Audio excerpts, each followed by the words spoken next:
Hello and welcome to the Car Care channel. In today's video, I want to show you how to inspect a car properly, whether it's a used car you're buying, your own car that you want to give it a proper check over to make sure it's all in good shape and everything. And at the same time, this video will serve as a second purpose. This particular ES350 has 275,000 miles. We've never seen this car. I've never inspected it. This is the first time we're doing it. So we're going to show you how to do used car inspection. And then we're going to actually see what does this 275,000 mile Lexus actually need service-wise. Let's get started.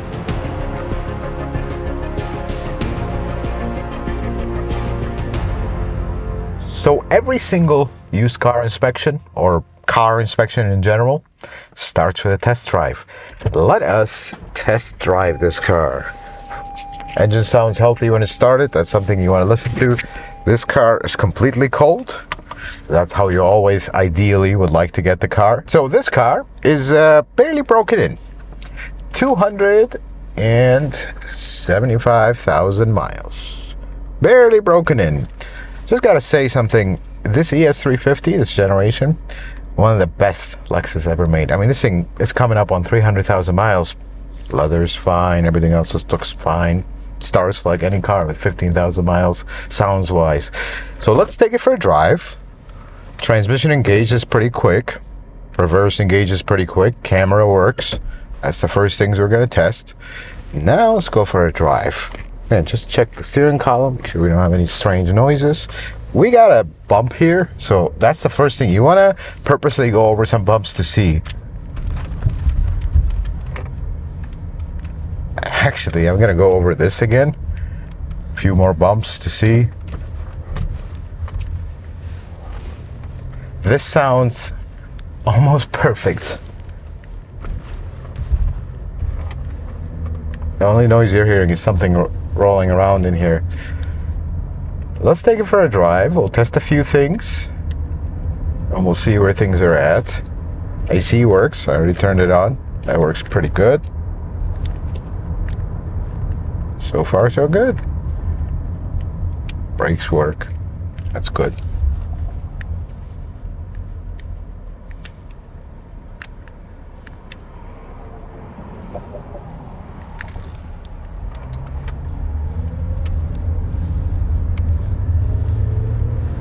So when you take off initially, we're feeling for transmission shifts. Two things you're going to check: how the car tracks. We're going to get it going at a steady speed and very safely. We're going to let go of the steering wheel to see if it tracks left and right. This one drives perfectly straight. It is perfect. That's how I'm going to say it. The next thing is steering wheel. It is perfect on center. Almost 300,000 miles on this car. The next thing we're going to test is going to be the brakes. I'm going to speed up a little bit. We're coming up on a traffic light here. I'm going to hit the brakes a little bit harder than usual. Very little pulsation, I feel. So here's with pulsation how you can determine. If you feel the pulsation in the steering wheel, it's likely front brakes. If you feel it in the pedal and the body of the car, the seat, but not in the steering wheel, it's likely rear brakes. So these brakes have a little bit of pulsation. I feel it in the steering wheel, I feel it in the seat. So we potentially have both rotors have a little bit of warpage, but again, these rotors are still cold. It's important that you try this a couple times. So safely, I have nobody behind me. I'm going to brake a little bit. Yeah, I definitely feel it all over. So we may have a little bit of warpage front to back. Not terrible. We'll test it a little bit more. Here's the important stuff. I don't hear any roaring, weird noises. And here's what you do if you do hear a weird roar or noise. Safely swerve the car left and right, just like I'm doing right now, within your lane. You know, especially in the United States, we got pretty wide lanes there. You can swerve safely within your lane. If you start hearing the noise get louder and then get quieter, louder than quieter, you have a wheel bearing. If it doesn't change at all, it may be something with tire noise. And I'll show you how we check both when we get it on a lift.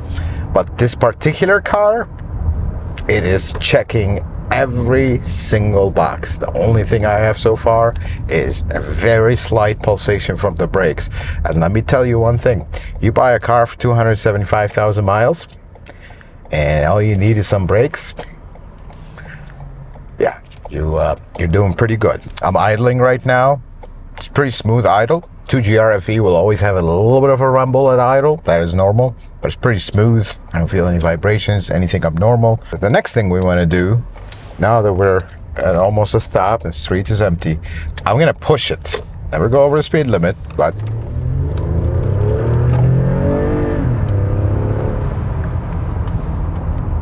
that is a pretty healthy engine. The traction control actually came on. These are your initial impressions, because if you have a problem with this engine, mass airflow is dirty, spark plugs have never been changed or whatnot, when you push it, it's going to start hesitating, bucking and whatnot. This one is perfect. It almost lit the tires up. And the transmission is very healthy. Speed limit here is 45. You want to drive right around 40 and just coast, very light acceleration. Let that torque converter engage. We want to see shudders. If all of a sudden you engage that torque converter and the whole car starts shaking, as soon as you accelerate, it goes away, that's a torque converter shudder. That's a big problem. You got to catch it. If you drive it a little bit faster, you're not going to notice that. So you want to drive it hard to push the engine, see how it does, and then very soft to see how it reacts. That's the next thing. The last thing with this ES is, which I hear it, the sunroof seal. You can check it easily. Like right now, I have this open. I hear all kinds of wind noise. When I close it, it gets very quiet. I open it again. It almost feels like a window is open. That's how it feels like. The sunroof seal is worn out. This is very common in these particular cars, but it could be a thing with any car.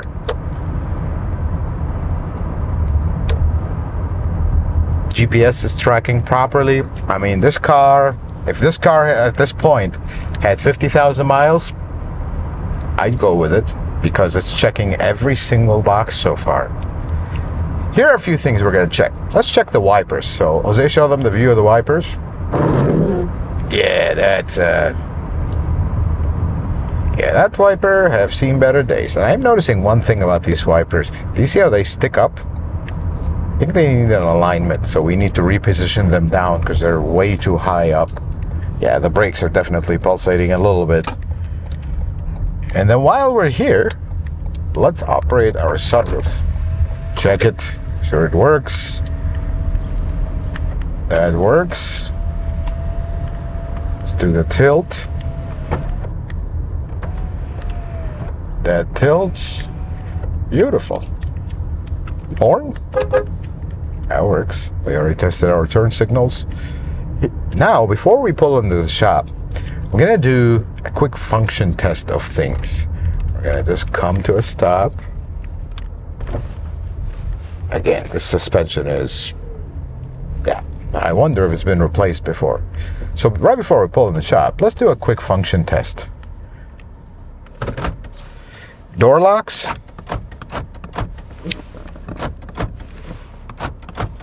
They all work. This is something very important that you do. Don't operate the door locks once. Operate them 2-3 times. Because you could have a weak motor here and you operate it 2-3 times, it just stops.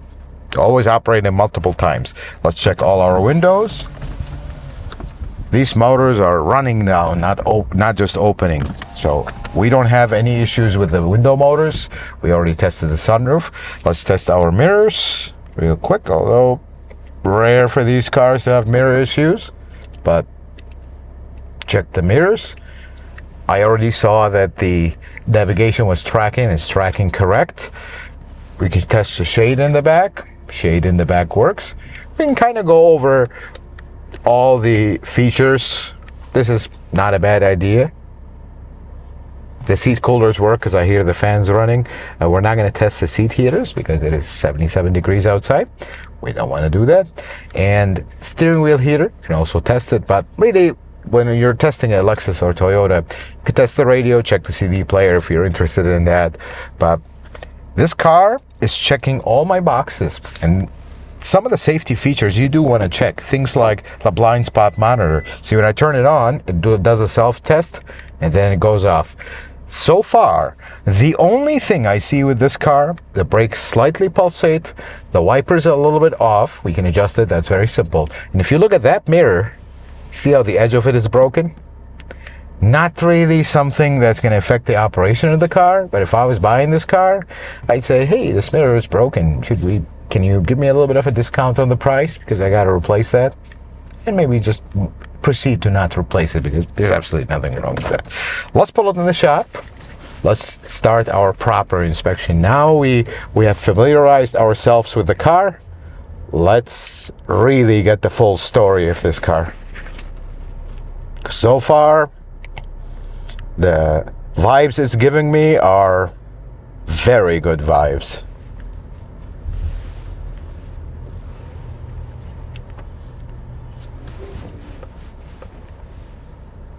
So now that we did our test drive, let us take a look. First thing, this hood has been painted. First, from its appearance, I see like stuff in the paint. It's gonna be very hard to show you, but if you look at this exact spot, if I pass the light across it, you will see like a little, right here. If you pass the light across that part, you will see like an imperfection in the paint right here. It may be hard to see it on camera, but there is an imperfection. But the second way I know that is, you pass your hand around the edges, it's very rough. That's the tape mark. That's called a tape mark. Well, the engine doesn't look like it's never been cleaned in its life. It's actually pretty clean. Let's start the first part of our inspection. Simple stuff. Let's test the battery.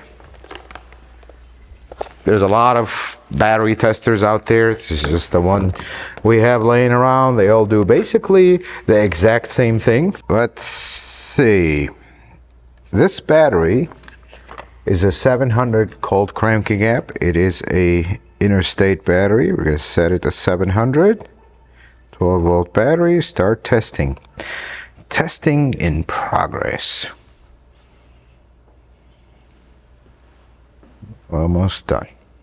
How'd you look at that? Look what this says. Good recharge.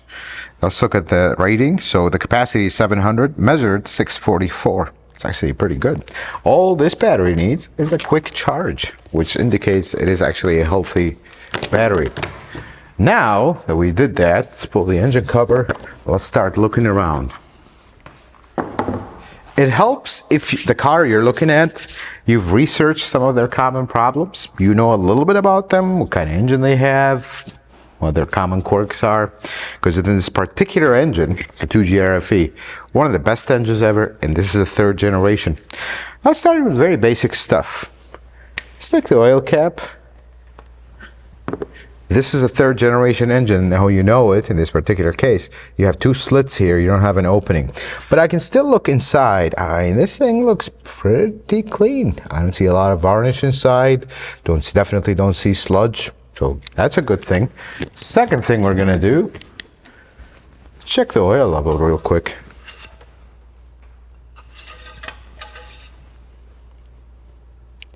This car has been sitting probably, while we switched the cameras and whatnot, probably been sitting for 10-15 minutes.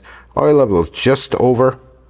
So I'm gonna call that decent oil level.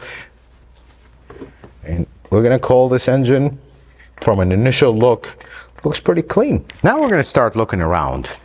This is where it helps if you know the model you're looking at slightly, or at least have researched it. Obviously, we're not expecting you to know every little thing about them.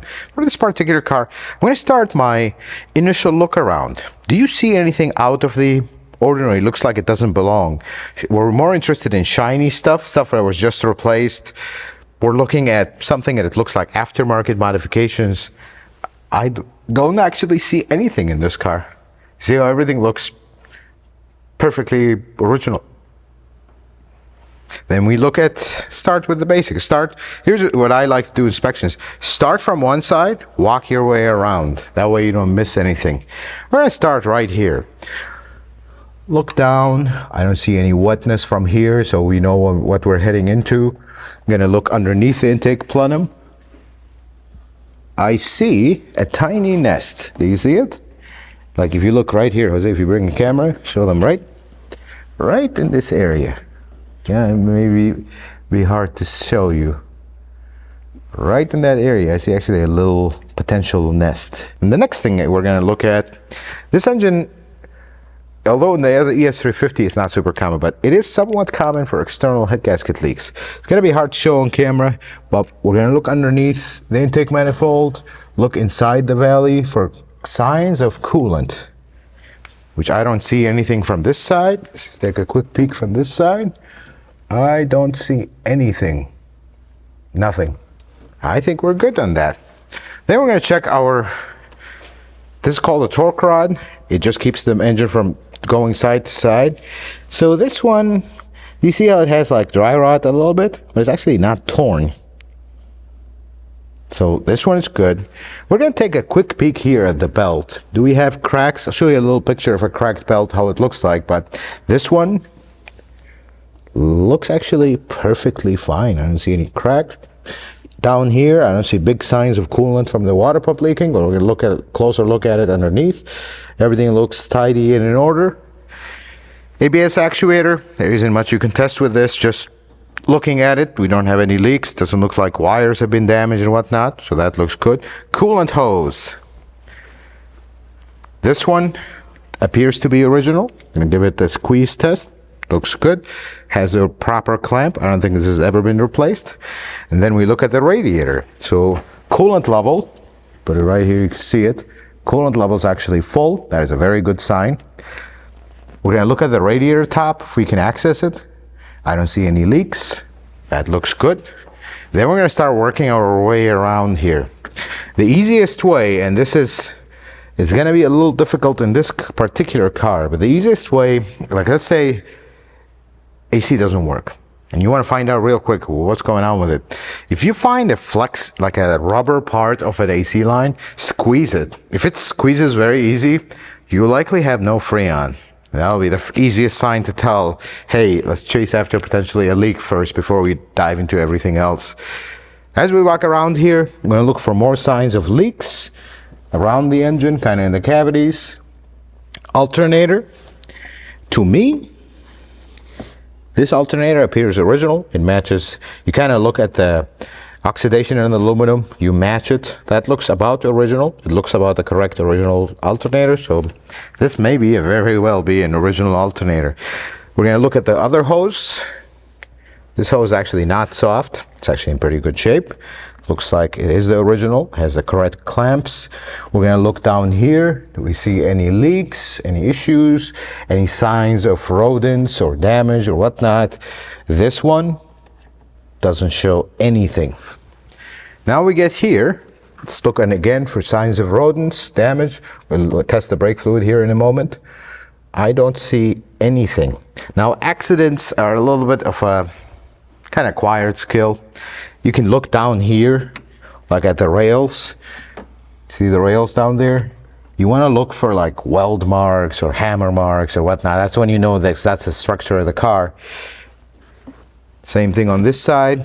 I don't see anything. This looks all straight. So the reason the hood was painted potentially was a small hit that was not structural.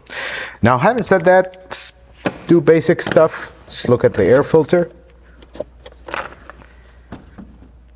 This air filter, not bad. No, I don't think we're going to recommend replacement. I don't have a nest here. This is another spot. They don't have anything abnormal there.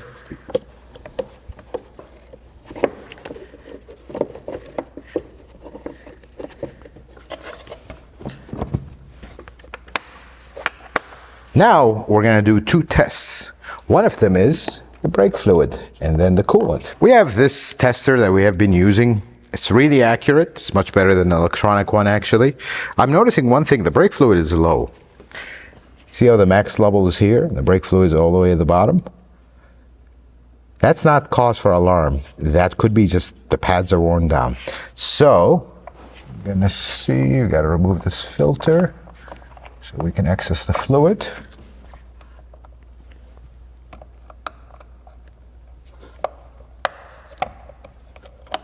There we go. I'm going to take a test strip on the brake fluid side. I'm going to put it in the fluid. And we're going to let this test strip sit on the side We'll come check on it a little bit later. This same test kit we can use to test coolant. Not as accurate on coolant, I'll be honest with that part, but wouldn't hurt. We'll look at the service history of the car, because it'll show you if the coolant is horrible, basically. It won't show you that it's just regular due for replacement. So, I'm gonna access it here. I basically put the strip in the coolant.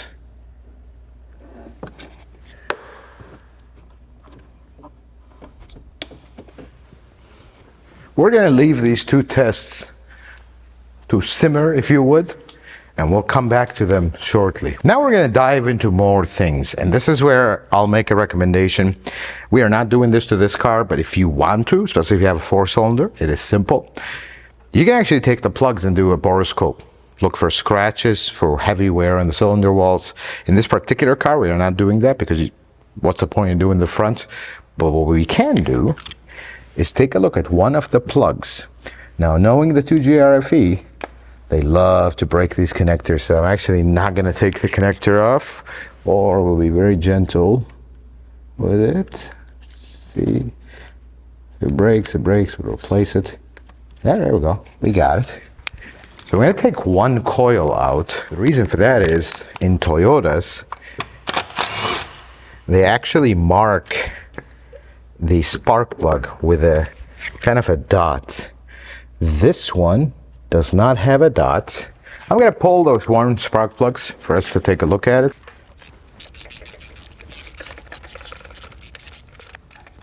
And take a look at this spark plug. It's not in the best condition, but it's not in the worst. This engine burns pretty clean. You can see the back of it. Inside, there's no carbon buildup. This is a very healthy engine. Of course, if you want to do this accurately, take all 6, look at all 6 of them, do a boroscope. But something about Toyota spark plugs, they'll have a stamp here, either a number, a letter, or a weird shape, if they are factory plugs, meaning the ones from the factory. But when you don't see it, this is an original plug, but it's a replacement. So I know at this point, these are not the original plugs for this car. So they've been replaced. We'll go digging through the service history of this car, and we'll find out when that happened, so we know, because this car has over 240,000. So spark plugs on this particular engine, 120,000 miles. So this should have had 2 replacements. Well, we're going to take a look at that. The next thing I want to check is something, not a big issue, but it's because we'd like to make recommendations. The throttle body. You can simply open the air intake if it's easily accessible. Look inside. This particular throttle body, not dirty at all, actually. This is a shadow what you're seeing, but this throttle body is actually very clean.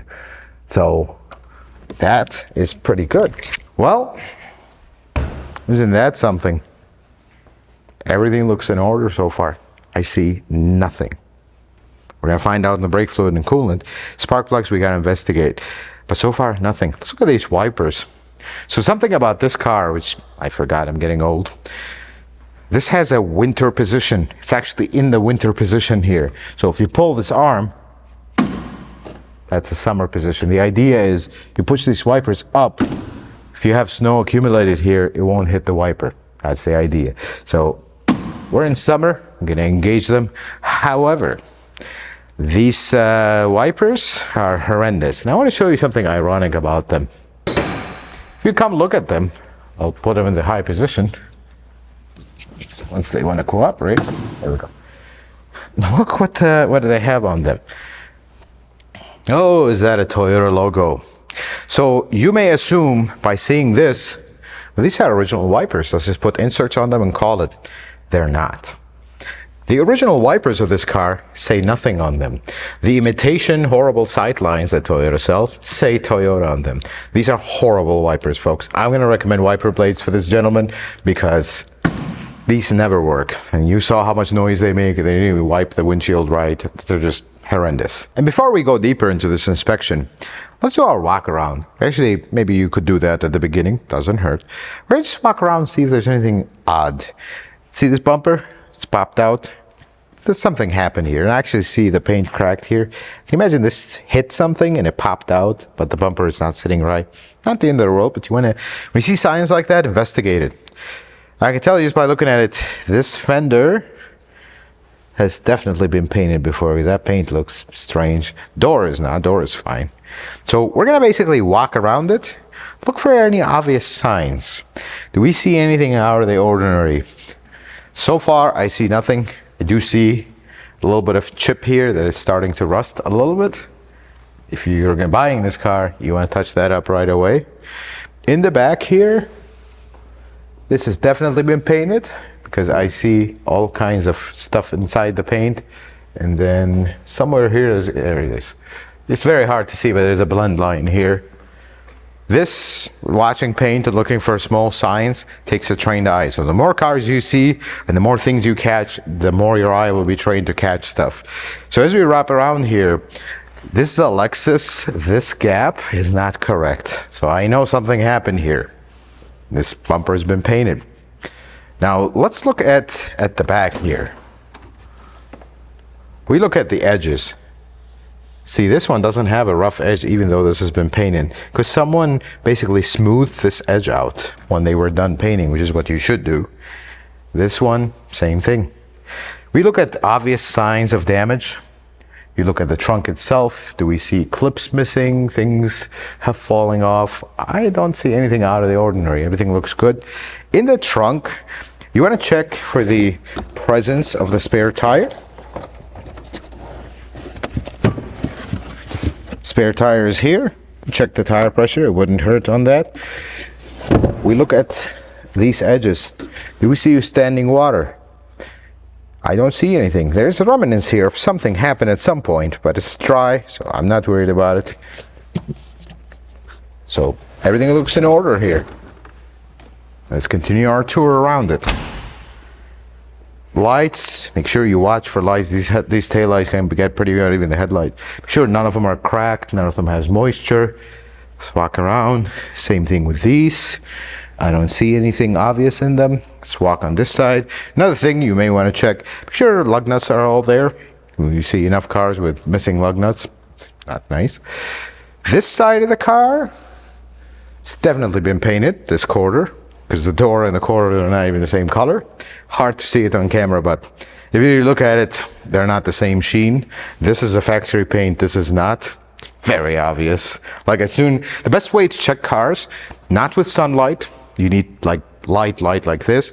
Find the light reflection and then walk around and see how that reflection changes as you pass around. Like this area looks horrible. When you do that, you're not going to be able to see it on camera. It looks... Continue walking around. Another thing you potentially want to check, the glass, because that usually tells you how bad was the impact in the back. See, this one says Lexus, this one says Lexus. Let's look at the rear window. This one has a sticker on top of it, so I won't be able to see it. Maybe I can see it from the inside. No, that's your first telltale sign. Let me just make sure. This window does not have any markings. Usually they'll have a marking somewhere in the corner, usually the lower corner. This has nothing. And this, I already looked at it from the bottom. Look at it one more time. I don't see a marking on this glass. Which, what does that tell you? This is not original glass. So this hit in the back might have been pretty significant. Going around it, we already talked about this mirror. You see, the thing about these mirrors, the inner shell is broken, but this cover only has a scuff on it. So you could possibly save this cover. You could save the glass, it's not broken, but the shell you'd have to replace. Not a big issue, but you still mention it. Now the front glass is definitely not original, which I didn't expect of the car this high mileage. This doesn't say Lexus. It says actually, what is the name of that company? Pilkington. This one says Pilkington. Good company, they make decent glass, but it's not original. Likely from rock chips and whatnot. Then we continue our walk around. We have a few scuffs here.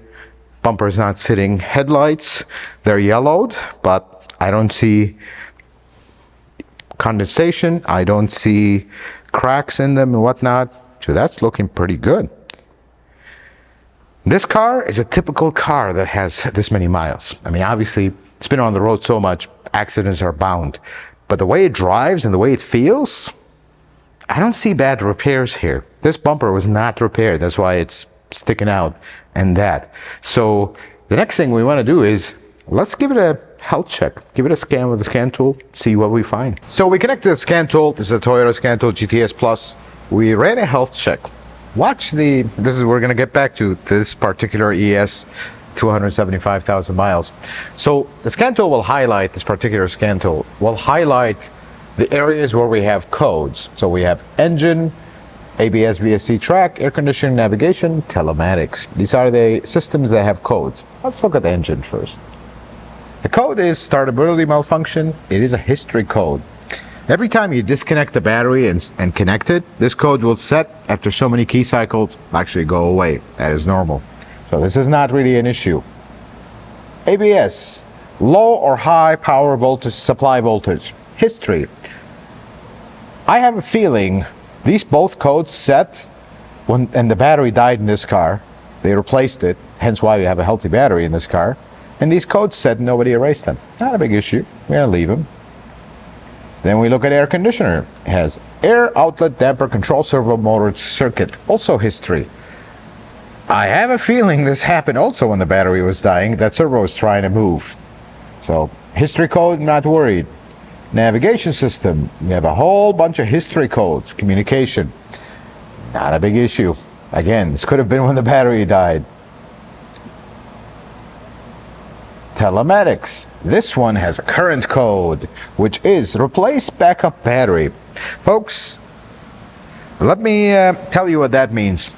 This car has an old school communication system, kind of like an OnStar dealio and whatnot. This system has a battery in case the battery of the car dies, you can still make an emergency call. This system doesn't even work. This operates on 3G network. Well, we don't have 3G network, so the only code this car has is for a system that doesn't even work, even if you fix it. So there you go. Otherwise, we have all these other computers that when you own a car like this, you never know what they do because they never complain. There is 0 active codes in this car. All these computers, I want you to see them. Look how many computers this car has. The grayed out ones, this doesn't have. Look how many computers it has. I'm going to scroll through them.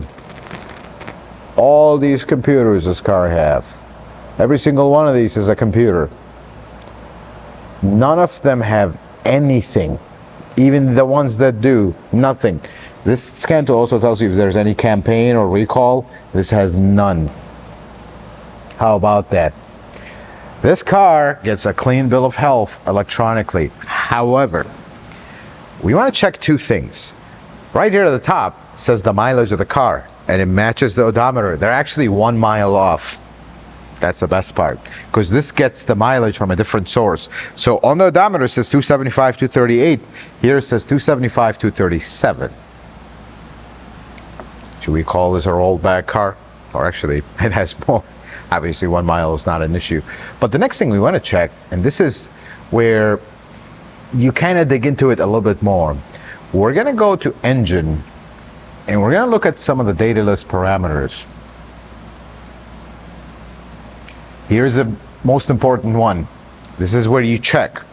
Look at this one. Monitors are complete. Because if this car has a problem that doesn't pop up right away with the check engine light, and the seller just erased the codes 2 minutes before you showed up to inspect it, that's how you know. If this says not complete, they just erased the codes. That's the problem. Then we go to data list. There is another thing where you can kind of dive into it. It depends on the car, but it'll tell you how many miles or how many key cycles has it been since the check engine light's been erased. You go look at a car and it tells you 2 days since the check engine light's been erased. I'd be alarmed. I'm very curious what this one will say. It's going to take me and my old eyes a second to find that. I'll find it for you guys, so because I'm curious. There we go.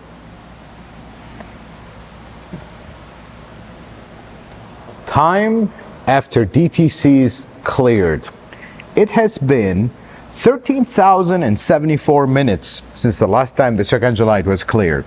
And distance from DTC cleared, 6,409 miles. So this car have had no check engine light or no codes erased for 6,409 miles. You see that? I think we're gonna call it good, because in some cars it'll count when you disconnect the battery. So maybe this battery is 6,409 miles old. That's another indication. But these are simple things you could check with a scan tool that will kind of give you indications. There's one last thing we got to check with this car, and then we'll lift it up and get the real story of this car. The only thing we forgot to check was the cabin air filter. Let's see. This needs replacement? No, it does not. I'm gonna do this because I have that. I think this car has so far, this is an original filter too. Not the original filter to the car, but it's not an aftermarket filter, for example. I think I'm gonna add this one because this car is near perfect. So I'm gonna add that to our list to make it perfect. Now that we looked at everything in the car, let's lift it up and get the real story.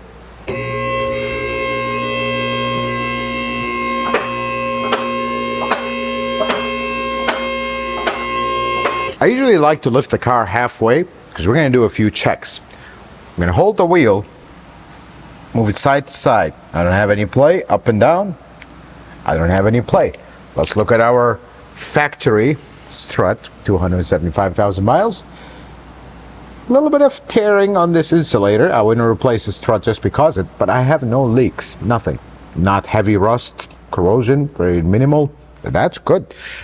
While we are here, I take a quick peek at the brakes. This particular caliper, it's difficult to see the brakes from here, so we'll look at them from the inside. But looking at the rotor, I don't see heavy corrosion and all kinds of strange stuff. This tire, there's a lot of tread life left, we'll measure it. But the most important thing we look at, beyond the tread depth, the age of this tire. Let's look at this age of the tire. 24, the 24th week of 2024. Looking at these tires, I think they're brand new. Let's measure them. Very simple tire measuring tool, nothing fancy. This tire is at 10/30 seconds. I'm gonna measure it all the way across. 10 and 10. This is a perfect tire. Move on to the next one. I don't have any play. Don't have any play. This strut, although the insulator is more torn, again, not a reason to replace the strut. No leaks whatsoever, no heavy corrosion, nothing. And I'm pretty sure these are the original struts to this car, and they're perfectly fine. Let's look at the rear brakes. This one, I want to put it right around 7 millimeters. We'll look at the inside pad as well. This tire is at a match set. A bit noisy, these brakes, so we'll look at them on the inside. But this tire also, this one is 31/24. This one is even newer. We're good. All lug nuts are here. Let's walk around. This strut, perfectly dry. This insulator is a little bit coming apart, not a big issue. No rust, a little bit of rust at the bottom, nothing over the top. This wheel has no movement. Brakes, the outer pad, about the same thing. This tire,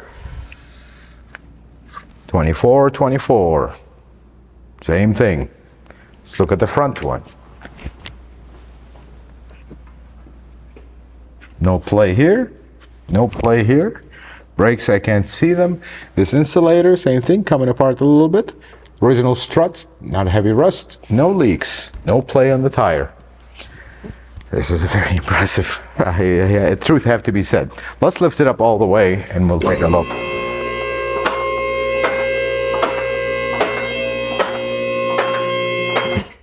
Let's start our inspection. Usually, if you're buying a car, it's your car, and you're starting an inspection, always start from the front. We're gonna look here. Anything missing? Anything out of the ordinary? Everything looks right as rain here. Let's look at the engine. We're gonna do just initial visual inspection. Do we see all kinds of wet spots and oil dripping and whatnot? I actually see nothing. Do you? I see nothing.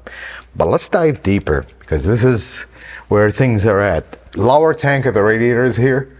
We're gonna take a look at it, make sure we don't have any leaks. The bottom tank, this looks very good. I don't see any leaks whatsoever. Looks very good. The transmission, let's look at the axle seals. If you look at this one, if we come around, Jose, show them this way. This one is barely just starting to slightly complain. Just a little bit. See a little bit of wetness. I would not fix that yet. Wait for it to get bigger, which may be years. This side, completely dry. I don't see any leaks around the transmission. A little bit at the top, if you come see it. Turn it that way. Yeah, right there. You see that wetness? This is a common phenomenon with this transmission. It's the plug at the top. Nice, it's really a seepage. This might have built up over 275,000 miles, so I'm not concerned by that. This is very minor seepage, not a big issue at all. This is a 2GR. We're gonna look at the head gasket. You can get a good view of it here, right in this area. Do you see any trails of coolant? I don't see anything. You see a little bit of wetness right in that area. I'm gonna mark it in the editing. But if we look at the other side, like if we look through here, you see a little bit of wetness. That is a front timing cover leak, super common on these. This is one of their Achilles heels. But this car has 275,000 miles. I mean, this is very minor. It hasn't even made its way down here. So I wouldn't fix that, honestly. If this was my personal car, I'd clean that, keep an eye on it. Because looking at the sealer here, see this sealer? This is the factory sealer. So this engine has never been apart. It's gray in color. The repair sealer would be black. This engine has never been apart. Never. And that's all that leaked. Let's look at our CV boots. Start with a little bit with our suspension inspection. This one, original, completely dry, no issues whatsoever. The inner one, completely dry. I don't see any issues with it. Let's check the other side. This one, also original axle. Let me see. Thought that was a leak. It's not. This one is completely fine. How about the inner one? The inner one will have a slight wet appearance, but that's actually from the oil from the front cover. So it's not actually leaking. I don't see anything on it. There's absolutely nothing wrong with this axle. When we drove it, didn't feel any vibrations or anything. Now, this particular model has electric power steering, so we're not worried about leaking rack or leaking lines. We don't have any of that. Let's check our rest of our suspension components. These sway bar links, best way to check them, hold them here, go up and down. I feel nothing. This boot is leaking some of the grease, but that is not really a concern because there's no play. I'm not worried about it. Same thing with the ball joint. We already tested it. Has no play. This one is actually doesn't even have grease around it. Let's look at this side. This sway bar link. This one is perfectly fine. A little bit of grease around it, but nothing to be alarmed by. Same thing with this ball joint. Let's look at the control arm bushing. If you look at it right here, it's gonna have a little bit of cracking. Nothing over the top. If we look at the top side of it as well, you'll see similar story, but that is not cause for alarm. This side, same thing. Nothing wrong with that control arm. It's a little few micro cracks, that's normal. Let's look at the top side of that. That looks pretty healthy. That's these few cracks, folks. That's normal. That's not a big issue at all. Exhaust, We worry about exhaust rust. This flex pipe, the car was very quiet. This is all original. Everything is original here. This front pipe looks pretty good. This flange starting to get a little bit rusty. You see it, but it's not leaking. Doesn't have any issues. I think we're good. Before we move on to the back, I'm gonna look at these brakes. I'm gonna put these brakes right around 6 millimeters just by looking at them. So this car actually does not need brakes. That's the best part. 6 millimeters here as well. There's a little bit of a rust ridge. Not a big issue on the rotor here. That's not a big issue. But these are original, not the original, of course, but this is an original Toyota pad. So the previous brake job, yeah, I see the Toyota logo there. This, whoever did the brake job before used the original parts. That's the best part. Let's walk around here in the middle section of a car. In the case of a front-wheel drive car, you don't really have much. We'll make sure all our covers are intact. For example, I saw something on this car. It's been hit here. Maybe some road debris from all the miles it has. This has popped out. You can actually secure it better. If I'm able. There we go. It is missing a clip. I'm gonna do the right thing and spot them with a clip. It's just a clip. Or hurt nobody. Now this panel is secure. Stuff like that we're not worried about. This side, this one is intact. I don't see anything. Exhaust, everything looks great. Fuel tank, not anticipating much. This particular one has covered fuel tank straps, so we're not worried about rust. This one does have a crack. Something hit it probably from all the miles that it has. We're gonna come take a look at the rear here. Same thing, sway bar links. This one is solid, this one is solid. Sway bar bushing, see it doesn't move at all. Same thing on this side, nothing. All these control arms, we already shook the wheel, nothing moves. Inner pad, about the same. Exactly the same, there's not really rust on the rotor. In this one, a little bit of noise. This one makes more though. Looking at these rotors and these pads, I think that noise is the parking brake. Not a big issue. We look at the rest of the flanges for the exhaust. I don't see anything. This particular car has a level sensor for the headlights. Level sensor is not broken. Nothing looks out of the ordinary. I don't see anything out of the ordinary here. You notice something, this scrape, something happened here. Either they backed up and something was high and it scraped it. Not a big issue. Flanges look actually even better here than in the front. Do you notice something? Now we're gonna stop talking about the used car. We're gonna talk about this particular car. Isn't it amazing how a car has 275,000 miles and I'm gonna call this customer and tell them car needs nothing. The little stuff that it needs is nothing. You find this car, you tell me this car has 100,000 miles, I'll believe you because it needs nothing. Isn't that something? Folks, this generation Lexus ES 350 is hands down the best and the nicest used car you can buy, and it doesn't even take premium. That's the best part. So now that you've done your inspection, and here's where mistakes happen. You're looking at, for example, I see this all the time. You're buying a Toyota Lexus for the first time. Your previous car was not a Toyota Lexus or something else that was not a reliable car. And you're freaking out about the tiniest things that your previous car had. That's the biggest mistake you can do when buying a used car. Not two cars the same. The ES350 and the GS350, they're not the same car, even though they're made by the same people. Very different. That's why it is vital that before you go look at a car, research. What are their common problems? What to look for in that model? Go in the forums, go in the groups, go on YouTube, go on anywhere, Facebook, Insta, everywhere. Search the car. What are people saying? Hey, you see 100 posts about the same problem. Well, maybe that's a common problem you should be checking. Educate yourself about the model before you go see it. Because if you had a model with bad transmissions and leaks and all over the place, and you come here, you just look at this, oh my God, this thing is perfect. You actually missed the other one, the other leak up top, even though it's not a big leak, but still. This is the most important thing. You're thorough with your inspection. You don't miss things, and you look at everything, focusing on the common things. Something common with this car, I'm just gonna go out and say it, is you getting scared of it, because the thing will just keep going and going and going, and nothing will go south. Nothing. I mean, nobody will be upset if these struts were all worn down and need replacement at this mileage, but they are not. That's the best part. We let our test here simmer for a while. Let's look at the brake fluid. So here's our tester for the brake fluid.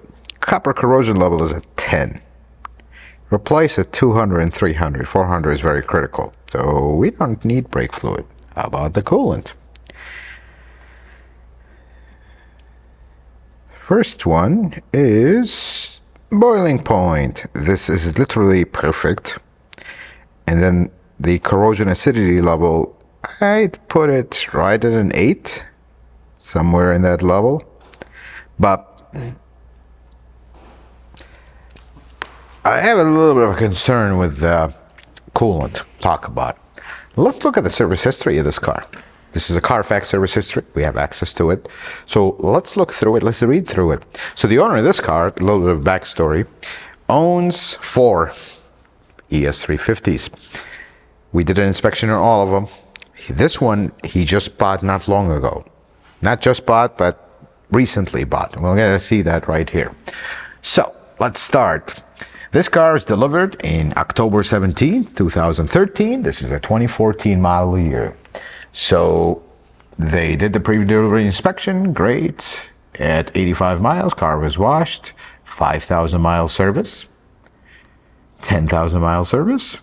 15,000 mile service, and they were late to the 15,000 mile service, also late to the 20,000 mile service, a little bit more late to the 25,000 mile service, and then at 33 they serviced the car, brake fluid flushed, cabin air filter, 4 tires, nice. The original tires only lasted 33,000 miles. That's typical. 40,000 mile service, 45, 50, 60. At 60 we 4 tires balanced, 4 tires mounted, so replace the tires again. And this one is even worse. 70,000 mile service, 75. Here we replace the wipers. 80,000 miles, 90,000 miles. This is another 93,000 miles. Brakes checked for brakes replaced. 98,000 oil change. So you notice the oil changes were done. I'm pretty sure there's an oil change between these two, so 88 and 98. 10,000 mile oil changes on this one, but they are, let's look at the time.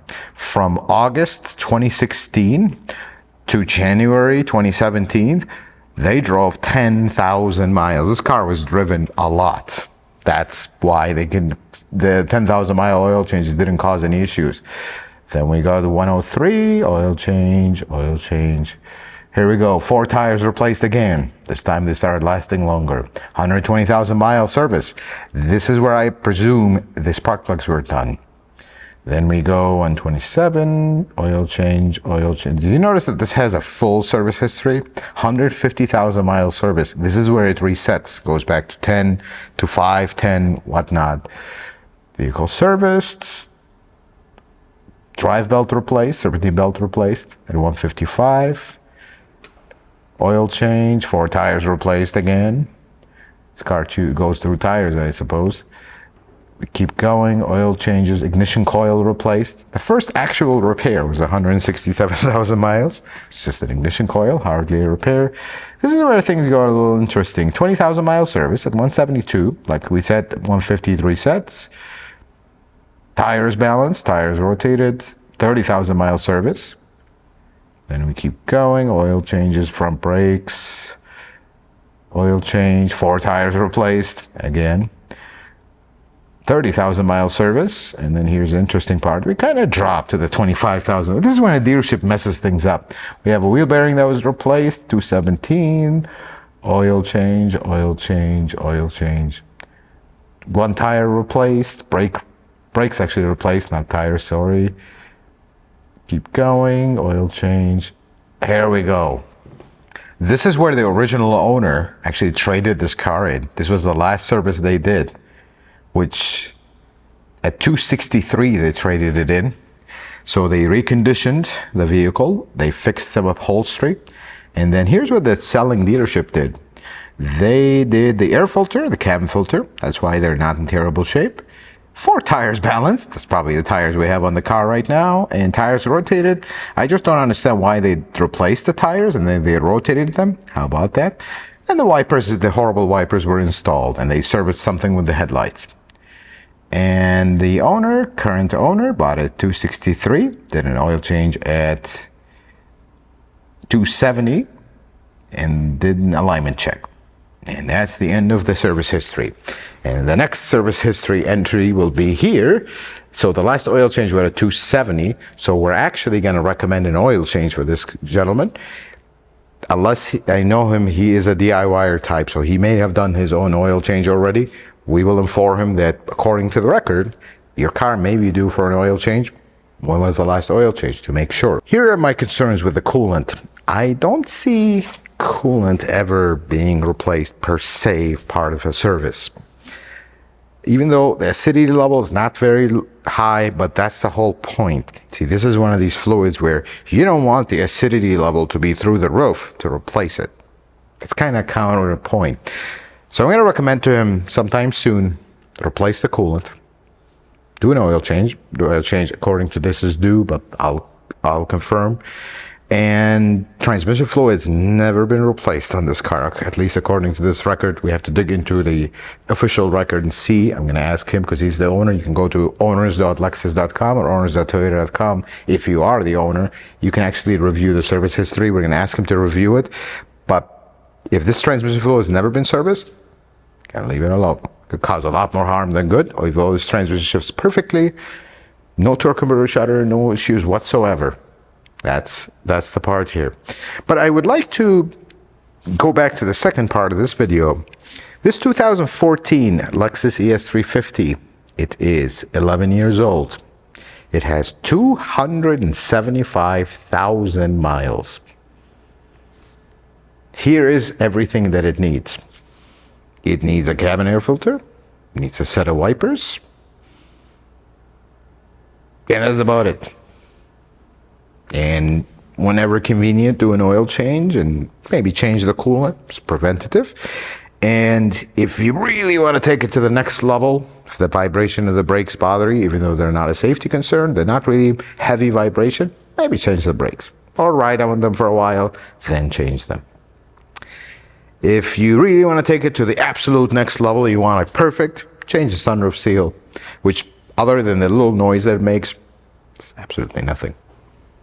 And that's the end of that. Unbelievable, isn't it?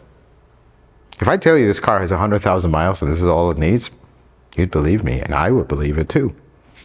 275. Folks, this generation ES350, before we wrap up this video, 2013 all the way to 2017, easily one of the best Lexus ever made, even going back to the tank ones. Even going back to the ones that were built like a tank.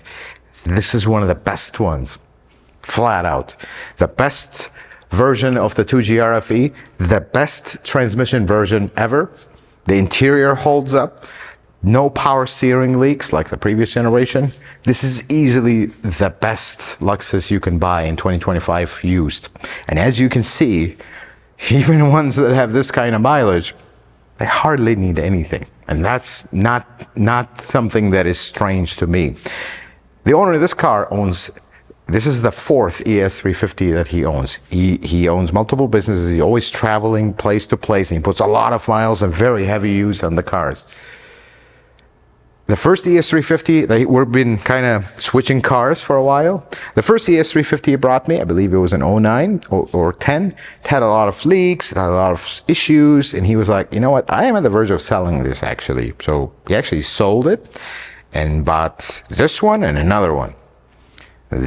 This one, as you can see, needs almost nothing. The one prior to it had around 170,000 miles. It needed literally nothing, not even a wiper, a filter, a float, nothing. full service history. The one before has around 180,000 miles. That one needed brakes all around. That's all it needed, nothing else.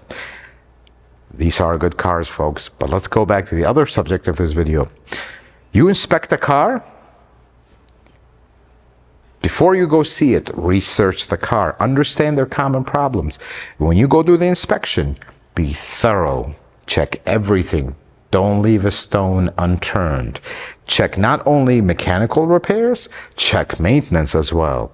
Because honestly, I'll be honest with you, say something. The lack of transmission service would worry me a little bit with this car. But after I drive it, maybe negotiate the price. Hey, this guy's high mileage, never had a transmission service. Can we work on that price a little bit? Because if something happens to this transmission, you may have to replace it. But you know what? Looking at the rest of the car, I would. Because it's definitely worth it. I mean, the thing drives like a new car. That's the best part. Folks, take your time with car inspections. The best thing to do with a car inspection is to put it up on the lift if you're buying it from a dealership. Sometimes you can't do a pre-purchase inspection. Take it from a dealership. So put it on a lift and start checking yourself. Take your time. It's better to be that nuisance customer at the dealership that wants to check everything and takes their time. They're okay. They'll get over it. But if you buy a bad car because you didn't look well enough or didn't check it well enough, you're stuck with that car forever. That's the problem.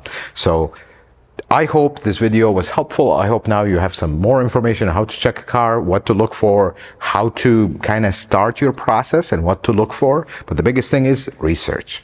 Folks, if you like this video, consider giving it a thumbs up. If you're not a subscriber, consider subscribing to the channel. Check out some other videos. Until the next video, folks, may the Lord bless you and keep you, and you have yourself a wonderful day.